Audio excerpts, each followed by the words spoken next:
2 Juli 2021 menjadi hari tidak terlupakan dalam sejarah hidup saya. Karena pada hari itu, saya dan suami dinyatakan positif COVID-19. Kemudian berdasar hasil pemeriksaan berikutnya, putra sematawayang kami, Adam, juga positif.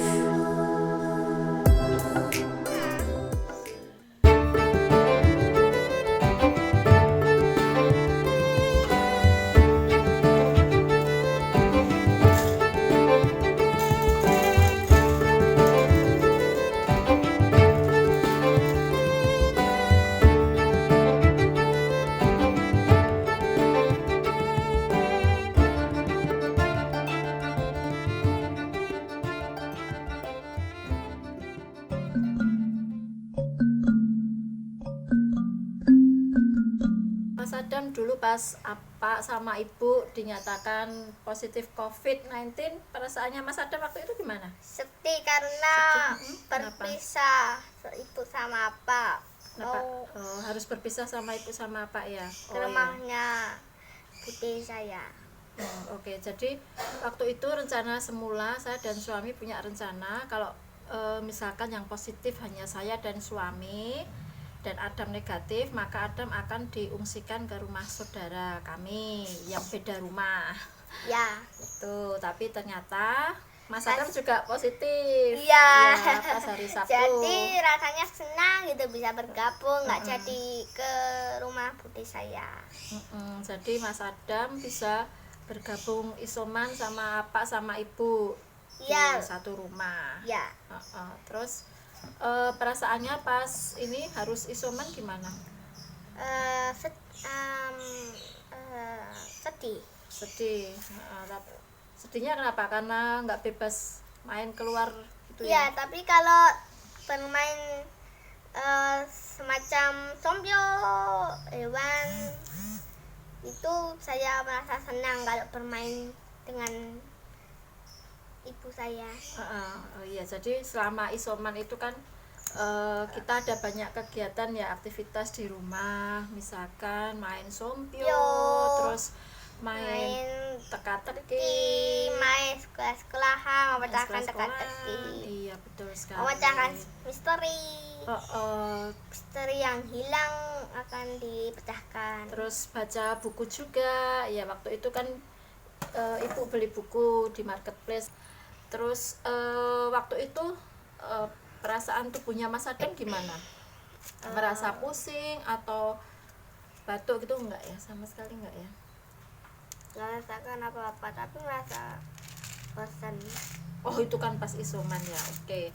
Awal-awal isoman itu justru Adam yang menawarkan diri biar aku yang merawat apa sama ibu gitu ya dulu ya. Ya, Terus Mas Adam ngapain aja itu selama hari pertama isoman itu?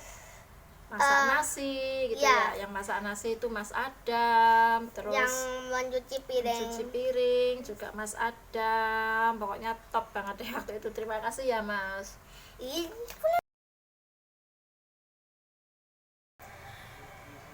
Saat anak positif itu sebetulnya agak sedih juga, tapi meskipun itu sebetulnya dari awal sudah saya duga sih, karena kalau klaster keluarga kan biasanya memang besar kemungkinan pasti anggota yang keluarga serumah pasti kena gitu, tapi memang dia tidak bergejala, jadi saya optimis lah dia pasti bisa melawan virus ini gitu. Bagaimana suka dukanya luar biasa sekali ya, karena ada banyak sekali tantangan, tapi saya bersyukur pandemi ini terjadi di masa ketika kemajuan teknologi sudah semaju sekarang ya. Saya nggak bisa ngebayangin kalau pandemi seperti ini terjadi pada waktu dulu masih teleponnya masih telepon manual atau yang polifonik atau era BlackBerry gitu ya. Masih susah sekali kalau pandemi corona terjadi pada masa itu gitu ya. Sekarang kita sudah banyak banget terbantu dengan kemajuan teknologi ya, misalkan ada teknologi m-banking, jadi kalau kita mau bayar kita tinggal klik aja pakai m-banking, kemudian pesan makanan pun juga mudah, kemudian mau belanja juga mudah, tinggal klik aja gitu. Jadi eh, ini semua benar-benar mempermudah hidup si isoman ya, karena kami harus memenuhi kebutuhan kami sendiri. Jadi mau makan apa, kemudian mau bayar ini itu juga semuanya dari kami sendiri gitu. Dan untungnya ya itu pokoknya terbantu banget dengan kemajuan teknologi.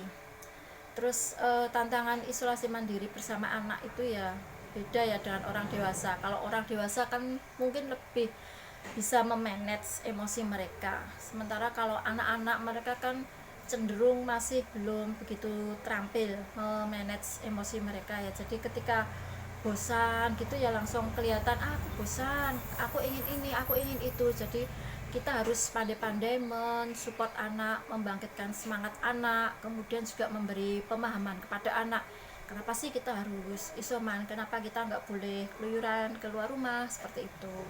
Jadi supaya saya juga memberi pengertian kepada anak, jadi isoman itu bukan semata-mata demi kita saja, tetapi yang lebih penting adalah supaya menjaga orang lain di luar sana, karena di luar sana ada banyak orang yang juga rentan terkena COVID-19 seperti itu.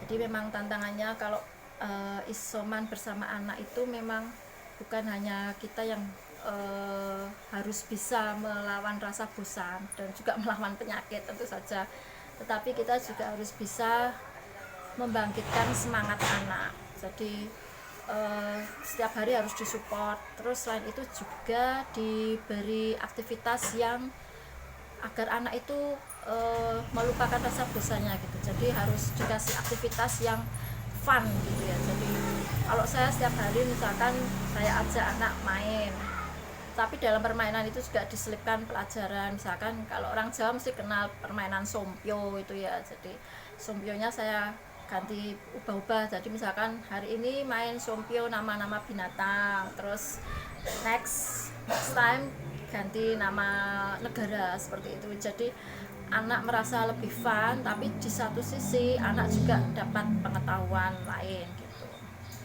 Nah selama isoman itulah kira-kira suka dukanya. Kami menjalani isoman selama 21 hari, jadi enggak 14 hari seperti standar dari pemerintah ya, karena ini inisiatif saya sendiri untuk kasih 21 hari biar lebih mantap jiwa gitu.